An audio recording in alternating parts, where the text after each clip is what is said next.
গাইবান্ধা কল্যাণ সমিতির থেকে আমরা চরের মানুষদের কিছু শীতবস্ত্র কিছু উপহার নিয়ে এসেছিলাম। এভাবে তাদের পাশে থাকতে পারে আমাদের আসলে অনেক ভালো লাগছে। ভবিষ্যতেও পুলিশ পরিবার সবার পাশে থাকতে পারবে আশা করছি। সবাই আমাদের জন্য দোয়া করবেন যেন সাধারণ মানুষের জন্য এমন আমরা সবসময় পুনাক থেকে কিছু উপহার সামগ্রী নিয়ে তাদের পাশে থাকতে পারি। কতজনের মাঝে দিলেন, কি কি দিলেন? আমরা এখানে 150 থেকে 200 মানুষের মধ্যে শীতবস্ত্র নিয়ে এসেছি আর কি, ওনাদের জন্য উপহার নিয়ে এসেছিলাম। আমাদের অনেক ভালো লাগছে আসলে ওনাদের সাথে থাকতে পেরে।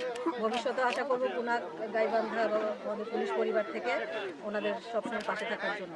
ম্যাডাম কি কি দিছি? ঠিক আছে আমরা ম্যাডাম, ঠিক আছে, চলুন। আর কিছু লাগবে? বলুক, আমাদের লাগবে। আর লাগবে তো শীতবস্ত্র বাচ্চাদের, নতুন বাচ্চাদের, পুরুষ এবং মহিলাদের জন্য শীতের কাপড় নিয়ে এসেছিলাম।